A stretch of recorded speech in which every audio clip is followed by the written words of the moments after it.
அஸ்ஸலாமு அலைக்கும் வரஹ்மத்துல்லாஹி தஆலா வபரகாத்துஹு. உங்கள் அனைவரின் மீதும் இறைவனுடைய கருணை அமைதி என்றென்றும் உண்டாகட்டுமாக. இந்த இனிய காலை பொழுதினில் உங்களிடத்தில் வந்திருப்பது அப்துல் அஜீஸ் ஆலிம் அல் வாஹிதி. நூல் மதிப்பீடு நூல் அறிமுகத்திற்காக உங்களிடத்தில் நான் வந்திருக்கிறேன். நாம் இன்று பார்க்க இருக்கக்கூடிய ஒரு நூல் நபி தோழியர்கள் ரதியல்லாஹு அன்ஹுன்ன அவர்களுடைய சீரிய வரலாறு. தோழியர் அப்படிங்கிற பேரில் இந்த நூல் வந்திருக்குது. நூருத்தீன் அப்படிங்கிறவங்க இந்த நூலை எழுதியிருக்கிறாங்க. இந்த நூல் குறித்து நான் சொல்லணும் அப்படின்னாக்கா, திடீர்னு என்னுடைய முகநூலில் தொடர்பு கொண்டவங்க தான் நூருத்தீன். அவங்க நம்ம தொடர்ந்து நூல்கள் குறித்து ஏதாச்சும் செய்தி போடுகின்ற பொழுது அது அவங்களுடைய பார்வையில் பட்டிருக்கும் போல தெரியுது. மிகப்பெரிய ஒரு மகிழ்ச்சியான செய்தியும் கூட. தொடர்பு கொண்டு அந்த சமயத்தில் தோழர்கள் அப்படிங்கிற ஒரு நூலும் தோழியர் அப்படிங்கிற ஒரு நூலையும் கொடுத்தாங்க. இந்த தோழர்கள் அப்படிங்கிற நூல் சுமார் ஒரு 1000 பக்கங்களே, 1500 1800 பக்கங்களை உள்ளடக்கியது. அதோடு சேர்த்து இந்த நூலும் கொடுத்தாங்க. சுமார் 140 150 பக்கங்களே உள்ளடக்கியது. இந்த 2 நூலையும் கொடுத்தாங்க. படிச்சுட்டு நீங்கள் கருத்து சொல்லுங்கள் அப்படின்ற செய்தியும் சொல்லியிருந்தாங்க. அடுத்து அவர்கள் வைத்த கோரிக்கை, இந்த 2 நூலையுமே நமக்கு அன்பளிப்பாக அனுப்பிச்சு வச்சாங்க. சரியா? 2மே சேர்த்து கிட்டத்தட்ட 2000 ரூபாய் வரும். 2 நூலும் சேர்த்து அதை நமக்கு அன்பளிப்பாக கொடுத்ததோடு மட்டுமல்லாமல், சொன்ன செய்தி உங்களுக்கு தெரிந்த, நன்கு வாசிப்பதில் ஆர்வம் இருக்கக்கூடிய ஆலிம் பெருமக்கள், அறிஞர் பெருமக்களை எங்களுக்கு இந்த சொன்னீங்கன்னாக்கா நாங்களும் அவங்களுக்கு நூலை அன்பளிப்பாக கொடுப்போம் அப்படின்னு சொன்னாங்க. எனக்கு தெரிஞ்சு இப்போ வரைக்கும் 10லிருந்து 15 நூல்கள் நினைக்கிறேன். இந்த செட்டாக ஒரு 2 நூலாக நிறைய பேருக்கு அனுப்பி வைத்திருக்கிறோம். இப்போ இந்த சமயத்தில் கூட திரைப்பட இயக்குனர் அமீர் அவர்களுக்கும் வேறு சில ஆலிம் பெருமக்களுக்கும் நாம் கொடுத்துருக்குறோம். ரொம்ப சந்தோஷமான செய்தி. அதாவது இந்த மாதிரியான செய்திகள் பரவலாக சென்றடைகின்ற பொழுது இஸ்லாத்திற்காக தியாகம் செய்திருக்கக்கூடிய அந்த தியாக சீலர்கள் குறித்து உண்டான பல செய்திகளை நாம் இதை தெரிஞ்சுக்கிறதுக்கும் அதை நம்முடைய வாழ்க்கையில் கடைபிடிக்கிறதுக்கும் ஒரு வாய்ப்பாக அமைஞ்சிருக்குன்ற சொல்லிடுறேன். அல்லாஹ் அவருக்கு பரக்கத் செய்யட்டும். யாரெல்லாம் இதற்கு உதவி செய்தார்களோ அவர்களுக்கும் அல்லாஹு தஆலா மிகச்சிறந்த நற்கூலியை கொடுக்கணுன்ட்டு நான் நிறைய பிரார்த்தனை செஞ்சுக்கிறேன். நன்றி.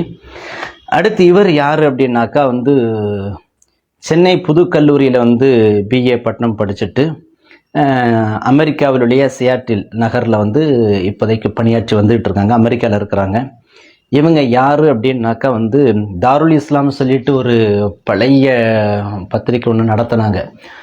மர்ஹூம் தாவூத் ஷா அப்படின்னு அவங்களுடைய பேரப்பிள்ளை இவங்க. அப்போ தாவூத் ஷா, அவருடைய மகன் மர்ஹூம் அப்துல் ஜப்பார், அவங்களுடைய மகன் நூருத்தீன். இந்த மூவருமே எழுத்து துறையிலேருந்து அப்போ இருந்தே மிகப்பெரிய அளவிலான ஒரு பெரிய தாக்கத்தை கொடுத்துருக்குறாங்க. இதில் நூருத்தீன் அவர்கள் தொற்றிருக்கக்கூடிய பகுதிகள் மிகுதமாக வரலாற்று ரீதியான செய்திகளை வைக்கிறாங்க. இப்போ இவங்க அடுத்தடுத்து இஸ்லாமிய ஆட்சியாளர்கள் குறித்து பல செய்திகளும் போட்டுகிட்டே வராங்க. ரொம்ப நல்லா இருக்குது. அதுவும் நல்லா இருக்குது. ரொம்ப சந்தோஷமான விஷயம். இந்த வரலாற்று ரீதியான ஒரு செய்தியை மக்கள்கிட்ட கொண்டு போகிறது அப்படிங்கிறது, அதுவும் மிகவும் சுவராசியமாக கொண்டு போகிறதுங்கிறது ரொம்ப பெரிய விஷயம். இதுதான் நூருத்தீன் அவங்க குறித்து உண்டான ஒரு அறிமுகம். நூருத்தீன் வேற என்னெல்லாம் பண்ணியிருக்கிறார் அப்படின்னாக்கா, தோழர்கள் தோழியர்கள் இது அல்லாமல் மனம் மகிழுங்கள் அப்படின்ற நூல், ஞான முகில்கள் 1 2, இமாம் அபு ஹனீஃபா, இமாம் மாலிக் ரஹ்மத்துல்லாஹி அலைஹிம் அவர்கள் குறித்து உண்டான செய்திகள், பொற்கால உலா, யார் இந்த தேவதை, முன்தேதி மடர்கள், அவ்வப்பொழுது, மொழிமின், தளிர் 15, வாராது வந்த கதை போன்ற பல நூல்களை கொடுத்துருக்காங்க. இது வாராது வந்த கதை நான் ஏற்கனவே படித்து நம்ம விமர்சனமும் பண்ணியிருக்கோம், மதிப்பீடும் கொடுத்துருக்கோம். அது சிறுகதை தொகுப்பு. மற்ற நூல்கள்லாம் எப்படின்றது தெரியலை. அதில் நான் ரொம்ப ஆசைப்படக்கூடிய நூல்கள் நான் நினைக்கிறது ஞான முகில்கள் 1 2 வாசிக்கிறதுக்கு ரொம்ப பெரிய ஆவலாக இருக்கிறேன் அப்படிங்கிற செய்தியை நான் உங்களுக்கு சொல்லிடுறேன். இப்போ கிட்டத்தட்ட 10 2 4 6 8 10 12 12க்கும் 10க்கும் அதிகமான நூல்களை கொடுத்துருக்குறாங்க. இது நூருத்தீன் அவர்களுடைய அறிவிப்பு, முன்னறிவிப்பு. சரியா? அடுத்ததாக இந்த நூலை வந்து வெளியிட்டிருக்கிறது வந்து நூலுடைய அந்த பார்வை இவர் தான் நூறுத்தீன். இது குறித்துண்டான பார்க்கின்ற பொழுதே அந்த நூலை பார்த்தாலே வந்து கண்ணில் ஒத்திக்கிற மாதிரியும் எடுத்து வாசிக்கிற மாதிரி உண்டான ஒரு இதுதான் வந்து சீர்மை பதிப்பகம். சமீபமாக வந்து ரொம்ப அற்புதமான முறையில் வந்து பல வகைகளில் ரொம்ப தேடி பல விஷயங்களை வந்து கொண்டு வர்றாங்க. நானும் பார்க்குறேன். கலைஞர் நூற்றாண்டுக்கெலாம் நான் வந்து போயிருக்கிறேன். மதுரையில் இருக்கக்கூடிய கலைஞர் நூற்றாண்டு நூலகத்தில். அதில் வந்து சர்வதேச இலக்கிய வரிசைன்னு சொல்லிட்டு ஒரு ரேக் ஒரு அடுக்கு இருக்கும். அதில் போய் பார்த்தீங்கன்னாக்கா சர்வதேச அளவில் எந்த மாதிரியான இலக்கியங்கள் இருக்குது அப்படின்னு சொல்லி போய் பார்க்கின்ற பொழுது சீர்மை வெளியீட்டாக வந்திருக்கக்கூடிய நிறைய நூல்கள் அங்கே இருக்குது. நிறைய அப்போ வந்து சீர்மையினுடைய வேலை என்னவாக இருக்குது பாருங்கள். வெவ்வேறு நாடுகளில் உள்ளபடியே வந்து ஜப்பான்லேருந்து ஒரு நூலை எடுத்து மொழிபெயர்த்திருக்கிறாங்க. அரபுகள்லேருந்து பல நாடுகள், அரபு தேசத்து பல நாடுகள்லேருந்து நூல்களை கொடுத்துருக்குறாங்க. பல மொழிகள்லேருந்து கொடுத்துருக்குறாங்க. ரொம்ப அற்புதமாக வந்து கொடுத்துருக்குறாங்க. அவர்களுடைய வளர்ச்சியும் அவர்களுடைய செயல்பாடுகளும் வந்து மன நிறைவை தருதுங்கிறதையும் நான் வந்து சொல்லிக்கிறேன். சில குறைகள் இருக்கும்போது அந்த நூல்கள் சார்ந்து உண்டான விமர்சனமாகவும் நூல்களாகவும் அந்த குறைகளாகவும் தான் நம்ம பார்ப்போம். பொதுவாக அவர்களுடைய செயல்பாடுகள் வந்து பல நாடுகளினுடைய இலக்கியத்தை வந்து தமிழுக்கு கொண்டு வர்றாங்க. தமிழ்ல இருந்தும் பல தேசங்களுக்கும் கொண்டு போகிறாங்களா என்னன்னு தெரியலை. கொண்டு போனால் ரொம்ப சந்தோஷமாக இருக்குன்ற செய்தியை சொல்லிக்கிறேன். ஆக அந்த சீர்மையிலிருந்து வெளியிட்டிருக்காங்க. ரொம்ப அற்புதமான ஒரு நூல். சுமார் 150 பக்கங்களை வந்து உள்ளடக்கியது. விலை வந்து 190 ரூபாய் அப்படின்னு போட்டிருக்கிறாங்க. இதில் வந்து இது வந்து எழுத்தாளர் மற்றும் வந்து வெளியீட்டாளர் குறித்து உண்டான தகவல்களை கொடுத்துட்டோம். இந்த நூல் குறித்து நம்ம வந்து இப்போ என்ன சொல்ல போகிறோம் அப்படின்னாக்கா, முகமது நபி ஸல்லல்லாஹு அலைஹி வஸல்லம் அவங்க இருக்காங்க இல்லையா, அவர்களோடு வந்து தியாகத்தை தன்னுடைய உடல், பொருள், ஆவி, சிந்தனை எல்லாத்தையும் கொடுத்தவங்க தான் வந்து அவர்களோடு பயணித்தவர்கள். இஸ்லாத்தை தங்களுடைய வாழ்க்கை நெறியாக ஆக்கி கொண்டவர்கள். அவர்களை வந்து அவர்களுடைய காலம் மட்டுமல்லாமல் எந்த காலம் வரைக்கினாலும் அவர்களை தோழர் அப்படின்னு தான் சொல்கிறோம். இந்த கம்யூனிச சித்தாந்தத்தில் இருக்கக்கூடியவங்க வந்து தோழர்னு சொல்கிறாங்கல்ல, அந்த சிந்தனையோட இதெல்லாம் வந்து 1500 வருஷங்களுக்கு முன்னாடியே வந்து முகமது நபி ஸல்லல்லாஹு அலைஹி வஸல்லம் அவர்கள் வந்து இஸ்லாத்தை தழுவி கொண்ட ஒருவரை யாராக இருந்தாலும் தோழர் அப்படின்னு இருக்கிறாங்க. அஸ்ஹாபி என்னுடைய தோழர், சஹாபி என்னுடைய நண்பர், என்னுடைய தோழர் தான் சொல்லியிருக்கிறாங்க. அது வந்து ஒரு உயர்ந்த நிலையில் இருக்கக்கூடிய உயர் குடியில் பிறந்த ஒருவராக இருந்தாலும், கீழ்நிலையில் பிறந்த அது குடிகளிலே வந்து குடும்பத்திலே வந்து ரொம்ப தாழ்ந்த நிலையில் இருந்த ஒருத்தராக இருந்தாலும், இனத்தில் உயர்ந்தவராக இருந்தாலும், இனத்தில் தாழ்ந்தவராக இருந்தாலும், பாலினத்தில் உயர்ந்தவராக இருந்தாலும் தாழ்ந்தவராக இருந்தாலும், ஆணாக இருந்தாலும் பெண்ணாக இருந்தாலும், அடிமையாக இருந்தாலும், நல்லா தெரிஞ்சுக்கணும் 1800 வரைக்குமே வந்து அடிமைத்தனம் வந்து இந்த உலகம் ஃபுல்லாகவே இருந்திருக்குது. சரியா? ஸோ அப்போ அந்த அடிமைகளாக இருந்தாலும், அடிமைகளில் ஆண்களாக இருந்தாலும் பெண்களாக இருந்தாலும், அரபு தேசத்தவராக இருந்தாலும் அரபு அல்லாத யாராக இருந்தாலும் இஸ்லாத்தை அவர் கண்மணி நாயகம் முகமது நபி ஸல்லல்லாஹு அலைஹி வஸல்லம் அவங்க உயிரோடு இருக்கின்ற பொழுது ஒருவர் இஸ்லாத்தை தழுவிக்கொண்டு இஸ்லாமியராக வாழ்ந்து அந்த இஸ்லாத்திலேயே ஒருவர் மரணித்து விட்டார் என்றால் அவர் சஹாபி, தோழர் அப்படிங்கிற பேருக்கு சொல்லப்படுகிறது. அந்த காலகட்டத்தில் வாழ்ந்த எல்லாரையுமே உலகம் முடிவு நாள் வரைக்கும், இப்போ வரைக்கும் 1500, 2500, 3500 வருஷம் கழிச்சு இருந்தாலும் தோழர், தோழியர் அப்படிங்கிறது தான் அவங்கள பற்றி வந்து சொல்லுவோம்.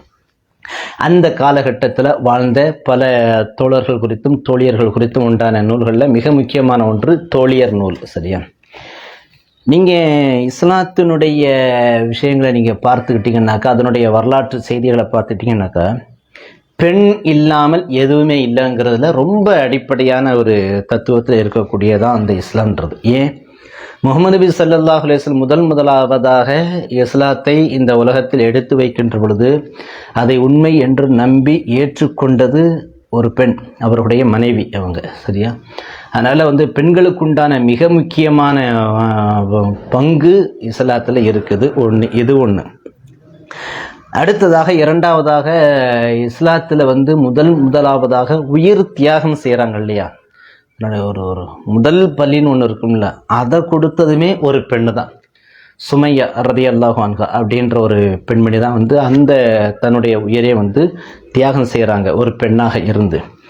அதுபோல் வந்து பல பெண்கள் முஹம்மது நபி ஸல்லல்லாஹு அலைஹி வஸல்லம் வாழ்க்கையை அவர்களை வளர்த்தது, அவர்களை ஆளாக்கியது, அவர்களிடத்திலிருந்து கல்வி பெற்றது, இப்படியாக நிறைய விஷயங்களில் வந்து பெண்கள் வந்து ரொம்ப முன்னணியில் இருக்கிறாங்க.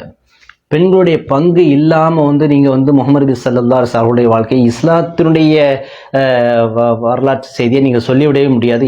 இந்த விஷயத்தில் இருந்தாலும் அறிவாக இருக்கட்டும், ஆற்றலாக இருக்கட்டும், பொருளாதாரமாக இருக்கட்டும், குடும்பமாக இருக்கட்டும், வீரமாக இருக்கட்டும், எதுவுமே பெண்கள் அந்த இடத்துல வந்து கண்டிப்பாக இருப்பாங்க. அந்த அளவுக்கு வந்து பெண்களுக்கு வந்து பாலினம் பார்க்காமல் பெண்களுக்கு மிகுந்த முக்கியத்துவம் கொடுத்த ஒரு மிக முக்கியமான ஆளுமை தான் முஹம்மது நபி ஸல்லல்லாஹு அலைஹி வஸல்லம். ஸோ அந்த காலகட்டத்தில் பெண்கள் எப்படியெல்லாம் இருந்திருக்கிறாங்க, எதுலாம் வந்து மிகுந்த உயர்ந்த நிலையை அடைஞ்சிருக்கிறாங்க அப்படிங்கிறதெல்லாம் இந்த நூலில் வந்து ரொம்ப அழகாக சொல்லியிருக்கிறாரு. நூறுதீன்ட்ட எனக்கு ரொம்ப ரொம்ப ரொம்ப பிடிச்ச ஒரு விஷயம் வந்து ஆச்சரியமாக இருக்கும். ஒரு வரலாற்று செய்தி மாதிரியே சொல்கிறதுங்கிறது வந்து நிறைய பேருக்கு வந்து சுவாரஸ்யம் இருக்காது. அதே உண்மையை வார்த்தைகள் முன்பின்னாக போட்டு, வாக்கியங்களை முன்பின்னாக போட்டு அதே விஷயத்தை கொடுக்கின்ற பொழுது ரொம்ப நல்லாயிருக்கும். ஒரு பழம்தான், அதை கடித்து சாப்பிட்றதும், அதை வந்து துண்டு துண்டாக்கி சாப்பிட்றதும், அதை வந்து சாறாக்கி அதான் ஜூஸாக்கி சாப்பிட்றதும், இப்படி நிறைய முறைகள் இருக்கு இல்லையா. அதில் தான் வரலாற்றை வந்து ஒரு வாசிக்கின்ற பொழுதே உடனடியாக உள்ளுக்குள்ளே எழுத்துறாரு அவர். அவ்வளவு அற்புதமான எழுத்து நட அவருக்கு வந்து கை வந்திருக்குன்றதை நல்லா வந்து அவருக்கு ஒரு பெரிய, அது எழுத்தில் வந்து ஒரு பெரிய பறக்கத்து, அது உள்ளபடியே அதை வந்து ஏற்றுக்கொண்டார். ரொம்ப அற்புதமான எழுத்து நடையாது. அதில் வந்து அவர் வந்து ஒவ்வொரு வரலாற்று செய்திகளை சொல்கின்ற பொழுது மனசுக்குள்ள ஆழமாக பதிகிற மாதிரியான ஒரு சீனில் இருந்து தான் அவர் ஆரம்பிக்கிறார். ஒரு திரைக்கதை தொனியில் வந்து அவர் அந்த வரலாற்று செய்திகளை கொடுக்கின்ற பொழுது ரொம்ப ஆர்வமாயிருது. அவ்வளோ ஆர்வத்தோடு அதை படிக்கின்ற பொழுதும் அந்த முதல்ல வந்து ஒரு முதல் ஒரு குறிப்பிட்ட ஒரு அத்தியாயம் மாதிரி கொஞ்சோண்டு கொடுத்ததோட வந்து என்ன சம்மந்தம் இல்லாமல் இது வருது அப்படின்னு பார்க்கும்போது அதை கட் பண்ணிவிட்டு இன்னொரு இடத்துக்கு கொண்டு போயிட்டு ஃபைனலாக வந்து இதை போய் சேர்க்கின்ற பொழுது மனசுக்குள்ளே வந்து டக்குன்னு வந்து பற்றிக்குது. அவ்வளோ அற்புதமாக ஒரு செய்தியாக இருக்குது. அதுவும் இல்லாமல் வந்து திரைக்கதை முறையில் இருக்குதுன்றதோட இது வந்து இலக்கிய தரம் உள்ளதுன்றதையும் விளங்கிக்கணும். சீர்மை வந்து ஒருத்தவங்களுடைய எழுத்தை வந்து சிலாகிச்சு தங்களுடைய நூலில் தங்களுடைய வெளியீட்டில் கொண்டு வர்றாங்கன்னாக்கா அவங்கள்ட்ட இருக்கக்கூடிய இலக்கியத்தையும் பார்ப்பாங்க. நல்ல ஒரு சிறுமையினுடைய நூல்களை வாசிக்கின்ற பொழுது ஒரு உயர்ந்த மொழிநடை வந்து நல்லா இருக்கும். அந்த சீர்மையினுடைய மொழிநடை ரொம்ப அற்புதமாக இருக்கும். அதுவும் இல்லாமல் அவங்க வந்து பக்கங்களை நிரப்பணுங்கிறதுக்காகலாம் வந்து கருத்துக்களை வந்து போட மாட்டாங்க. ரொம்ப தேர்ந்தெடுத்த வார்த்தைகள், தேர்ந்தெடுத்த எழுத்துக்களுக்கான தேர்ந்தெடுத்த சைஸுகள், இப்படி தான் அவங்களுக்குன்னு ஒரு முறை இருக்கும். அப்போது அப்படி என்றால் வந்து இந்த நூறுதீனுடைய எழுத்து எந்த அளவுக்கு வந்து நல்லா இருந்திருக்குன்றதையும் பார்க்கணும். திரைக்கதையோடு இலக்கிய தரம் வாய்ந்த எழுத்தும் அவருக்கு கை வந்திருக்கு. சரியா? அதில் ஒரு இடத்த சொல்கிறாங்க பாருங்க, அது முன்னுரையில் சொல்கிறா பாருங்க, எவ்வளோ அழகான வார்த்தை பாருங்க. பண்டைய அரேபியாவில் ஒரு பழக்கம் இருந்துச்சு, பெண் குழந்தை பிறந்தால் கொன்றுவாங்க. மோஸ்ட்லி அதான் நடக்கும். இந்த இங்கெல்லாம் வந்து கள்ளிப்பால் இருக்குல்ல, அங்கே வந்து கள்ளிப்பாலுக்கு பதிலாக வந்து வேற முறையில் வந்து உலகம் முழுக்க வந்து பெண்கள் வந்து எப்படிப்பட்ட சூழ்நிலையில் இருந்திருக்காங்கன்றதை புரிய வருது. அதை இவர் எழுதக்கூடிய முறையை பாருங்களேன். அதையும் அவர்கள் சற்று வித்தியாசமாக செஞ்சாங்க. எப்படி செய்கிறாங்கன்னாக்கா, எதற்கு கொன்று புதைக்க வேண்டும் என்பதற்காக புதைத்து கொன்றார்கள். எவ்வளவு ஒரு ரண கொடூரமான வார்த்தையை வந்து எப்படி இலக்கிய தரத்தோடு கொடுத்துருக்குறாங்க. கொல்றதுங்கிறது ஒரு படுபாதக செயல், கொன்று புதைக்கிறாங்க. ஆனால் அதை இவர் எப்படி கொடுக்குறாரு பாருங்க, புதைத்து கொன்றார்கள், அதாவது உயிரோடு புதைத்திருக்கிறார்கள் அப்படிங்கிற ஒரு செய்தியை இவ்வளவு இலக்கிய தரத்தோடையும் இவ்வளவு ஆறாத ஒரு கடுமையான ஒரு வேதனையும் கொடுக்கக்கூடிய வாசகத்தை வந்து இவ்வளவு இலகுவாக வந்து அவர் வந்து சொல்லியிருக்கிறார்.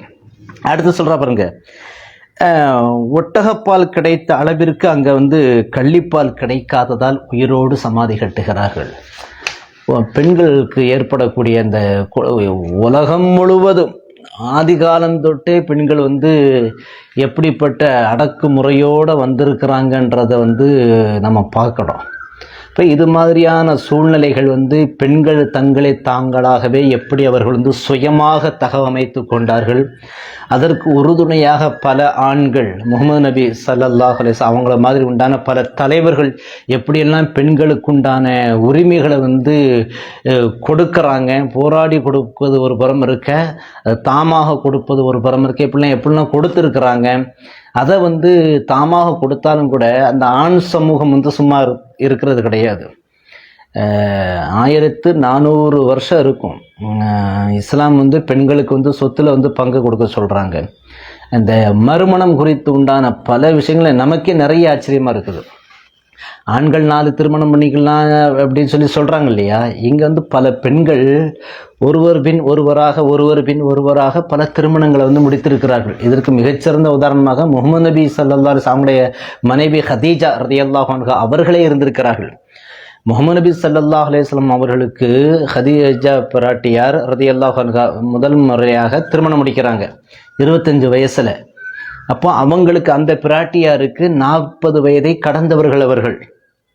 அப்படி என்றால் 2 அல்லது 3 நபர்கள் ஒருவர் பின் ஒருவராக இவர்கள் வந்து திருமணம் முடித்து இறுதியாக முகமது நபி ஸல்லல்லாஹு அலைஹி வஸல்லம் அவங்கள்ட்ட வந்து திருமணம் முடிக்கிறாங்க. இப்போ இது மாதிரியான ஒரு பழக்கம் வந்து ஏராளமான பெண்கள் இருந்திருக்கிறது. இன்னொரு விஷயத்தையும் பார்க்கணும், திருமணத்தில் வந்து வயசு வித்தியாசத்தையும் வந்து அந்த காலகட்டத்தில் பார்த்தது. எப்படி வந்து தம்மை விட வயது அதிகமான பெண்களையும் அந்த மக்கள் திருமணம் முடித்திருக்கிறார்களோ அதுபோல தம்மை விட பல மடங்கு வயது குறைவான பெண்களையும் திருமணம் முடித்திருக்கிறாங்க. இப்படிங்கிற அது வந்து சமூகத்திற்குண்டான ஒரு சூழலாகவும் நம்ம அதை வந்து பார்க்க முடியுது. தம்மை விட வயது அதிகமான பெண்களை பல சமயத்தில் வந்து திருமணம் முடிச்சிருக்கிறாங்க. ஆனால் சிக்கல் எங்கே வருது அப்படின்னாக்கா, தம்மை விட ரொம்ப அதிகமாக வயது குறைந்தவர்களை திருமணம் முடிக்கின்ற பொழுது அது ஒரு பெரிய பேசு பொருளாக மாறிடுது. ஆனால் அதை விட அதிகமாக வயது மிக அதிகமான பெண்கள் எல்லாம் திருமணம் முடித்த நபி தோழியர்கள்லாம் இங்கே இருந்திருக்கிறாங்க, தோழர்கள்லாம் இருந்திருக்கிறாங்கன்றதை இதை பார்க்கின்ற பொழுது ஒரு விஷயத்தை தெரியுது. அடுத்ததாக இன்னொரு விஷயத்தை பார்க்கணும், அவர்களுக்குள்ளாக இந்த போர் சம்பந்தப்பட்ட விஷயங்கள், ஒருத்தர் மரணிக்கக்கூடிய விஷயங்கள்லாம் ரொம்ப ஒரு வாழ்க்கையினுடைய ஒரு இயல்பாகவே அதை வந்து கடந்து போகிற மாதிரியான ஒரு சூழ்நிலையை தான் நாம் வந்து அதில் வந்து பார்த்துருக்கோம். சரியா? அடுத்து பாருங்க, இவ்வளவு மோசமான நாகரிகம் இருக்கின்ற பொழுது இஸ்லாம் மீள் எழுச்சியுற்ற பொழுது ஒரு அதி அற்புதமான வாசகமாக நான் இதை பார்க்கிறேன். இஸ்லாம் மீளெழுச்சியுற்ற பொழுது இப்படி ஒரு வாசகம் வந்து என்னை ரொம்ப அதிகமாக யோசிக்க வச்சிருச்சு. நல்லா தெரிஞ்சுங்க, இஸ்லாம் இந்த உலகத்திற்கு வந்த பொழுது இல்லை. எல்லாரும் நினச்சிக்கிட்டு இருப்பாங்க முகமது நபி ஸல்லல்லாஹு இஸ்லாமிய மதத்தை தோற்றுவிட்டவர் முகமது நபி ஸல்லல்லாஹு அலைஹி வஸல்லம் அப்படின்னு நாங்கள் நினைக்கிறாங்க. இல்லை, எப்பொழுது முதல் படைப்பு வந்து விட்டதோ அதிலிருந்தே கடவுளுக்கு கட்டுப்படுதல் அப்படிங்கிறது எல்லாமே இஸ்லாம்னாவே கீழ்ப்படிதல், கடவுளுக்கு கட்டுப்படுதல் அப்படிங்கிறது தான் அதனுடைய தாற்பயமே. கீழ்ப்படிதல் தான் அதனுடைய விஷயம். அப்படி என்றால் ஒவ்வொரு காலகட்டத்திற்கு பிறகும் ஒவ்வொரு நாகரிக மாற்றத்திற்கு பிறகும் இஸ்லாம் வந்து அமுங்கி இருந்தது, ஒரு மறைந்திருந்தது.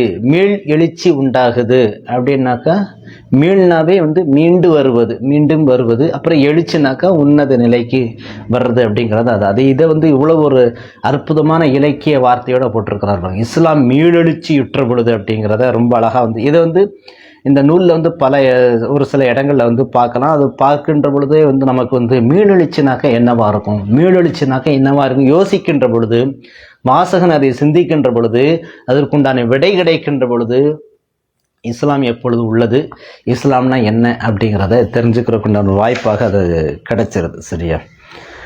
அடுத்ததாக வந்து இந்த தோழியர்கள் குறித்து உண்டான பல செய்திகளை சொல்கின்ற பொழுது அவர்களுடைய வாழ்க்கையும் நம்முடைய வாழ்க்கையும் பல இடத்துல வந்து ஒப்பீடு செய்கிறதாக வந்து சொல்கிறாரு. பாருங்க, ரொம்ப அழகாக போட்டிருக்கிறாருங்க. பெண்கள் இன்றி குடும்பமே கிடையாது, குடும்பம் இன்றி சமூகமே கிடையாது. ஒரு பெண் இல்லைனாக்கா குடும்பம்ன்றதே கிடையாது, அந்த குடும்பம் இல்லைனாக்கா சமூகமே கிடையாது. அப்படி என்றால் ஒரு குடும்பத்தை பராமரித்தல் என்பது எவ்வளவு பெரிய புரட்சி, சமூக புரட்சி அப்படிங்கிறதையும் வந்து பெண்கள் வந்து விளங்கிக்கிடணும். குடும்ப பாரத்தை சுமக்கிறது, குடும்ப சுமையை சுமக்கிறது வந்து ஒரு இழிவான செயலாக வந்து பார்க்கக்கூடாது அப்படிங்கிறதுக்கான பல உதாரணங்களாகவும் பெண்கள் இருந்திருக்கிறாங்கன்றது ரொம்ப அழகாக அந்த நூலில் வந்து சுட்டி காட்டுறாரு. அடுத்து இவர் ரொம்ப தெளிவாக சொல்லிடுறாரு பாருங்களேன். இந்த நூல் அந்த முதல் தலைமுறை பெண்களின் வரலாற்று தொகுப்பு தானே தவிர முஸ்லிம் பெண்களுக்கான சட்ட நூல் அல்ல அப்படின்ட்டார். இது வந்து ஒரு சட்ட நூல் கிடையாது. ஏனென்றால் வந்து சட்ட நூல் அப்படின்னு வருகின்ற பொழுது நூருத்தீன் அவர்களுடைய கொள்கை எந்த மாதிரியான கொள்கை அப்படிங்கிறது நமக்கு வந்து சரியாக தெரியாது. ஏனென்றால் வந்து அவருடைய தாத்தா தாவூத் ஷா இருக்காங்க இல்லையா, அவர்கள் வந்து அந்த சமயத்தில் வந்து பல மூட பழக்க வழக்கங்களை வந்து ரொம்ப கடுமையாக வந்து போராடி இருக்கிறாங்க பல விஷயங்கள்ல. ஆனால் அதே சமயத்தில் வந்து இஸ்லாத்தினுடைய சட்ட விஷயங்களுக்கு சில மாற்றான விஷயங்களையும் சுட்டி காட்டி இருக்கிறாங்க. ஸோ அப்போ வந்து இவர் வந்து சட்ட விஷயங்களில் வந்து தலையிடாமல் வரலாற்று தொகுப்பின் மேலே அது தலையிடுகின்ற பொழுது அது வந்து ஒரு நல்லது ஒரு பார்வையாக நான் வந்து அதை வந்து பார்க்குறேன். அதைத்தான் ரொம்ப தெளிவாக சொல்லிடுறாப்புல. யாரும் என்கிட்ட வந்து பிரச்சனைக்கு வந்து வந்துட வேண்டாம் அப்படின்னு இல்லை. அந்த வரலாற்று செய்திகளை சொல்கிறதற்காக வந்து நீங்கள் வந்து சட்ட நூலுன்னு சொல்லிட்டு நினச்சிட்டு வந்துடுறாங்க. சில இடங்களில் வந்து சட்டங்களை வந்து சொல்கின்ற பொழுது இன்னும் இப்படிப்பட்ட சட்டம்லாம் இருக்குது அப்படின்றது சட்ட விஷயங்களுக்காக நீங்கள் வந்து விமர்சனத்துக்கு வந்துடாதீங்க. இது வந்து ஒரு வரலாற்று தொகுப்பு, சட்ட நூல் அல்ல அப்படிங்கிற ரொம்ப அழகாக சொல்லிட்டு எல்லா எழுத்தாளர் மாதிரி இன்னொரு நல்ல விஷயத்தை அவர் வந்து முன்வைக்கிறார். இதற்காக நான் இந்த அளவுக்கு எழுத்துக்கு முக்கியத்துவம் கொடுக்கறதுக்கு எனக்கு உதவி செய்கிற தன்னுடைய மனைவியையும் தன்னுடைய 2 பெண் பிள்ளைகளையும் ரொம்ப அழகாக வந்து நன்றியோடு வந்து சொல்லியிருக்கிறாரு. இதுதான் வந்து இந்த முன்னுரையிலே உண்டான இவ்வளோ விஷயங்கள். அடுத்து நீங்கள் பார்த்துக்கிட்டிங்கன்னாக்கா உள்ளுக்குள்ளே வந்து அறிவுக்காக பெரிய அளவில் வந்து முன்னிறுத்தி கொண்ட பல பெண்கள், வீரத்திற்காக, தியாகத்திற்காக, குடும்பத்திற்காக, கல்விக்காக, வணக்க வழிபாட்டிற்காக, இப்படியாக எல்லா வகையிலையுமே வந்து பெண்களை வந்து அவ்வளவு மிக முக்கியமான பாத்திரமாக அதில் வந்து நபி தோழியர்கள் ரலியல்லாஹு அன்ஹுன்ன அவங்க இருந்திருக்கிறாங்க. சுமார் ஒரு 17 நபர்கள் குறித்து ஒரு சின்ன உதாரணத்துக்கு சொல்கிறேன் பாருங்க. அஸ்மா பின்த் யசீது, அஸ்மா பின்த் அபூபக்கரு, அஸ்மா பின்த் உமைஸ் ரலியல்லாஹு அன்ஹுன்ன 3 பேர். அஸ்மாங்கிற ஒரே பேரில் 3 லேடிஸ் இருந்திருக்கிறாங்க. இந்த மூவருமே கிட்டத்தட்ட 70லேருந்து 90 100 வயசு வரைக்குமே வந்து ஒவ்வொருத்தருமே கொஞ்சம் சற்றேறக்குறைய 100 தொட்டு வாழ்ந்திருக்கிறாங்க. இவர்கள் ஒவ்வொருவருடைய பங்களிப்புமே வெவ்வேறு விதமாக இருக்கும். அதில் வந்து எப்பொழுதும் இந்த பெண்ணியவாதிகள் பெண்ணியம் பேசணும்னு சொல்கிறாங்கல்ல, அதில் ஒரு பெண் இந்த 3 அஸ்மாவில் ஒரு அஸ்மாக்கு அஸ்மா பின்த் யசீத் ரலியல்லாஹு அன்ஹா அவங்க தான் நினைக்கிறேன். உமைஸ் அல்லது யசீத் 2 பேரில் யாரோ ஒருத்தவங்க கேட்குறாங்க. நபி ஸல்லல்லாஹு அலைஹி வஸல்லம் வந்து கேட்குறாங்க, தோழர்கள் புடைசூழ இருக்கக்கூடிய ஒரு சபையில் வர்றாங்க. முகமது நபி ஸல்லல்லாஹு அலைஹி வஸல்லம் வந்து சலாம் சொல்கிறாங்க. சலாம் சொல்லிட்டு பதிலும் கொடுக்குறாங்க. நான் ஒரு விஷயத்தை உங்கள்கிட்ட நான் கேட்குறேன், அதுக்கு நீங்கள் எனக்கு பதில் கொடுங்க. இந்த கேள்வியை வந்து நான் வந்து ஏன் சார்பாக மட்டும் கேட்டுறேன்னு நினச்சிடாதீங்க. ஒட்டு மொத்தமாக மனித குலத்தில் முன் பின்னாக வாழ்ந்து கொண்டிருக்கக்கூடிய எல்லா பெண்களின் சார்பாகவும் ஒரு கேள்வி கேட்குறேன் அப்படின்னு சொன்னாங்க. சரிம்மா கேளுமா. அப்போ முகமது நபி ஸல்லல்லாஹு அலைஹி வஸல்லம் அவங்களுக்கு அப்படியே ஆச்சரியம். ஒரு பெண் வந்து எப்படிப்பட்ட கேள்வியை கேட்க போகிறாங்க அப்படின்ற சுற்றி பெரும் சஹாபா பெருமக்கள் ரலியல்லாஹு அவங்க தோழர்கள்லாம் இருக்கிறாங்க. நீங்கள் வந்து 5 நேரமும் வந்து ஜமாத்தோட தொழுறீங்க, எங்களுக்கு அதுக்குண்டான வாய்ப்புகள் வந்து கிடையாது. நீங்கள் வெள்ளிக்கிழமை வந்து ஜும்மா தொழுகை ஸ்பெஷல், வெள்ளிக்கிழமை சிறப்பு தொழுறீங்க, எங்களுக்கு அந்த வாய்ப்பு இல்லை. நீங்கள் வந்து ஹஜ்ஜில் பல காரியங்களை நீங்கள் செய்கிறீங்க, எங்களுக்கு அந்த வாய்ப்பு வந்து ரொம்ப குறைவாக இருக்குது. நீங்கள் வந்து அறப்போரில் எல்லாம் கலந்துக்கிறீங்க, எங்களுக்கு அந்த வாய்ப்பு வந்து நேரடியாக எதிரிகள்கிட்ட வந்து மோதக்கூடிய வாய்ப்பில் எங்களுக்கு ரொம்ப குறைவாக இருக்குது.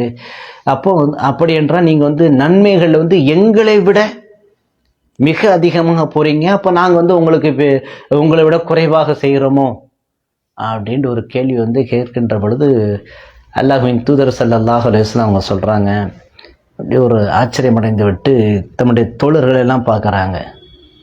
இந்த பெண்ணு கேட்ட கேள்வியை பார்த்தீங்களா அப்படின்னாங்க. ஆமாம் யார சொல்ல கேட்குறாங்க. இப்படி ஒரு அறிவார்ந்த பெண் இனத்திற்கே தகுதி வாய்ந்த பெண் இனத்துக்காகவே போராடக்கூடிய ஒரு கேள்வியை கேட்கக்கூடிய ஒரு பெண்ணை நீங்கள் உங்களுடைய வாழ்க்கையில் பார்த்துருக்கீங்களான்னு கேட்குறாங்க. அவ்வளவு அற்புதமான அந்த பெண்ணை பாராட்டுறாங்க. அடுத்து வந்து என்ன பதில் சொன்னாங்க அப்படிங்கிறது வந்து இந்த நூலில் இருக்குது. என்ன பதில் சொன்னாங்க அப்படிங்கிறதும் அந்த பதிலை அந்த பெண்ணும் ஒட்டுமொத்த பெண் குலமும் ஏற்றுக்கொள்ள தகுந்த ஒரு பதிலை முகமது நபி ஸல்லல்லாஹு அலைஹி வஸல்லம் ரொம்ப அழகாக சொல்லியிருப்பாங்க. அவ்வளவு இந்த இதெல்லாம் ஹதீஸ் நூலெல்லாம் வந்திருக்குது. அதெல்லாம் அப்பொழுதே வந்து பார்க்க கேட்க படிக்க அவ்வளவு ஆனந்தமாக இருக்கும். அது மட்டும் இல்லாமல் வந்து முகமது நபி ஸல்லல்லாஹு அலைஹி வஸல்லம் அவங்களுடைய வாழ்க்கையினுடைய மிக முக்கியமான நிகழ்வுகள் வந்து அவர்களுடைய பிறப்பு, அவர்கள் நபியாக அனுப்பப்பட்டது, அதான் குர்ஆன் அனுப்பப்பட்டது, அடுத்ததாக அவங்க வந்து புலம்பெயர்ந்தது, ஹிஜ்ரத் செய்கிறது, அவர்களுடைய மரணம், இதெல்லாம் ரொம்ப முக்கியமான கட்டம். அந்த ஹிஜ்ரத் புலம்பெயர்றாங்கல்ல, அந்த இடத்துல ஒரு பெரிய அளவிலான ஒரு பெண் வந்து இருந்திருக்கிறாங்க. அது யாருன்னு கேட்டால் இன்னொரு அஸ்மா, அபூபக்கர் ரலியல்லாஹு அன்ஹு அவங்களுடைய பொண்ணு. இவர்கள் வந்து 90 வயதும் கடந்து வாழ்ந்திருக்கிறாங்க. அவர்கள் மரணம் வரைக்கும் மிகப்பெரிய அளவிலான சோதனைகளை வந்து எதிர்கொண்டு தான் அவங்க வந்து வெற்றி அடைஞ்சிருக்கிறாங்க அந்த அம்மையார். இன்னொரு அஸ்மா இருக்கிறாங்க, அவங்களும் வந்து சில பேர் வந்து கடல் கடந்து கப்பலிலேறி உயிர் தியாகி ஷஹீதாவாக ஆகியிருக்கிறாங்க. போர்க்களத்தில் எதிர்கொண்டு பல பேரை வந்து வீழ்த்தி இருக்கிறாங்க. சஃபியா ரலியல்லாஹு அன்ஹா நபி ஸல்லல்லாஹு அலைஹி வஸல்லம் மாமி. அடுத்ததாக வந்து அஃப்ரான் ஒரு லேடி, அவங்க பசங்களா பார்த்து ரலியல்லாஹு அன்ஹா, அவங்க பசங்கனாக்கா 7th samurai, mother of 7th samurai, அதாவது 7 அந்த சாமுராயுடைய தாயார் அப்படிங்கிற உன்னதமான பேருக்கு சொந்தக்காரங்க. அவங்களுடைய 7 மகன்களுமே பல போர்களில் வந்து பெரிய அளவில் வந்து பங்களிப்பு செஞ்சு உயிர் தியாகிகளாக ஆகியிருக்கிறாங்க. இப்படி அறிவு, கல்வி, வீரம், குடும்பத்தை பராமரிக்கிறது, வணக்க வழிபாடுகள்லாம் பெரிய அளவிலான பெண்கள்லாம் இருக்கிறாங்க. இந்த நூலை நான் வந்து திறந்து வைக்காமலே சொல்கிறேன்னாக்கா, இதில் இருக்கக்கூடிய ஒரு சில பேர் குறித்து உண்டான செய்திகளை வந்து நான் வெள்ளிக்கிழமை உரையாற்றி இருக்கிறேன். இதிலே நானும் ஒரு 20 பேர்கிட்ட வந்து நானும் பெண்கள் குறித்து நான் பேசியிருக்கிறேன். ஒவ்வொரு வாரமும் தொடர்படியாக இந்த நபி தோழியர்கள் குறித்து நான் பேசியிருக்கேன் ரலியல்லாஹு அன்ஹுன்ன. விஷயம் இதுதான். ரொம்ப ஒரு திரைக்கதை போல சொல்லக்கூடிய வரலாற்று அமைப்பு ஒன்று. ரெண்டாவது வந்து நல்ல தேர்ந்த வாக்கியங்கள், வார்த்தைகள், மனசுக்குள்ளே வந்து பதிகிற மாதிரியான வார்த்தைகள் நிறைய இருக்குது. கருத்துக்களும் அவ்வளவு அற்புதமாக இருக்கு. 2. மூன்றாவது வந்து ஒரு மீளுருவாக்கம், வரலாற்று செய்திகள் வந்து பெண்கள் வந்து இப்போது இருக்கக்கூடிய காலகட்டங்களில் பெண்கள் வந்து உலகத்தை வந்து எதிர்கொள்வதற்கு வந்து ரொம்ப சிரமப்படுறாங்க, ரொம்ப பலகீனமாக இருக்காங்கன்றதை நம்ம ஒத்துக்கணும். ஏன்னாக்கா பெண்கள் வந்து எவ்வளவு பெரிய ஆற்றல் உள்ள ஒரு இன்னும் சொல்லப்போனால் பல தருணங்களில் வந்து ஆணை விடவும் பல விஷயங்களில் வந்து நல்ல ஒரு திடகாத்திரமானவர்கள். மனசளவில் உடம்பு வேணா ஆம்பளைங்களுக்கு இருக்கலாமே ஒழிய மனசளவில் வந்து அவர்களை மிஞ்சியவர்கள் யாரும் கிடையாது. நம்மளே தெரிஞ்சுக்காது. அனுபவபூர்வமாக நிறைய நம்முடைய தாயிட்ட பார்க்குறோம், நம்முடைய சகோதரிகள்கிட்ட பார்க்குறோம், நம்முடைய தொழில்கள்கிட்ட பார்க்குறோம், நம்முடைய மனைவிட்ட பார்க்குறோம், மக்கள்கிட்ட பார்க்குறோம், நம்முடைய பெண் பிள்ளைகள்கிட்ட பார்க்குறோம், தெரிந்த பெண்கள்கிட்ட பார்க்குறோம், நம்முடைய பாட்டிமார்ட்ட எவ்வளோ பேர்கிட்ட பார்க்குறோம். அவ்வளோ திடகாத்திரமான பெண்களாக இருக்கிறாங்க. ஆனால் இப்போதைக்கு இருக்கக்கூடிய பெண்களை வந்து இந்த சமூகத்தை எதிர்கொள்ளக்கூடிய அவர்களுக்கு ஏற்படக்கூடிய பிரச்சனைகளை வந்து ரொம்ப பலகீனமாக அணுகிறாங்க. ஸோ இந்த பெண் பிள்ளைகளை வந்து பாதுகாப்பது என்பது ஒரு ஆணுக்கான கடமை. அவனுக்கான ஒழுக்கத்தை எல்லாத்தையும் கற்றுக் கொடுக்கணுன்றது என்பது ஒரு புறம் இருக்க, பெண்கள் ஒரு பிரச்சனையை வந்து எப்படி சுயமாக எதிர்கொள்ளுவது அப்படிங்கிறதும் அவங்களுக்கும் ஒரு தன்னம்பிக்கை வந்து கண்டிப்பாக இருக்கணும். பல தேர்வுகள் வந்து நடந்து கொண்டிருக்கிறது, பல இடங்களில் வந்து தனியாக போகக்கூடிய, தனியாக எதிர்கொள்ளக்கூடிய பிரச்சனை இருக்கும் பொழுது அவர்கள் அதனை எப்படி எதிர்கொள்கிறார்கள் அப்படிங்கிறத பார்க்கணும். ஒரு கோட்டை முற்றுகையிட்டப்பட்டது, சஃபியா ரலியல்லாஹு அன்ஹா அப்படின்னு தான் நினைக்கிறேன். முகமது நபி ஸல்லல்லாஹு அலைஹி வஸல்லம் என்ன பண்ணிட்டாங்கன்னாக்கா வந்து போருக்காக வந்து பெண்களை எல்லாம் ஒரு கோட்டையில் பாதுகாப்பாக வச்சுட்டு கீழே போருக்கான விஷயங்களை ஈடுபட்டாங்க. ஒரு ஆண் கூட பாதுகாப்புக்கு கிடையாது, முஸ்லீம் ஆண் கூட பாதுகாப்புக்கு கிடையாது. இந்த சமயத்தில் சில உளவாளிகள், யூதர்கள் உளவாளிகள் வந்து அந்த கோட்டையை வந்து வலம் வர்றாங்க. எப்படி அந்த கோட்டை இருக்குது, ஆண்கள் பாதுகாப்புக்கு இருக்காங்களா இல்லையா, நம்ம வந்து பெண்களை வந்து தாக்கிட்டோம் அப்படின்னாக்கா வந்து அங்கு கீழே சண்டை நடக்கிற இடத்துல வந்து முஸ்லீம்கள் வந்து பலகீனமாயிருவாங்க அப்படின்ட்டு சிலர் வந்து வேவு பார்க்கறதுக்காக வர்றாங்க. அப்படி வர்ற இடத்துல வந்து ஒருத்தனை வந்து அனுப்பி வைக்கிறாங்க. அப்படி அது அந்த அந்த சீன்லாம் பார்த்தா அவனுக்கு என்ன ஆனது, அந்த பெண்களுக்கு என்ன ஆனது அப்படிங்கிறத வந்து ரொம்ப சுவாரஸ்யமாக இந்த நூலில் வந்து கொடுத்துருப்பாங்க.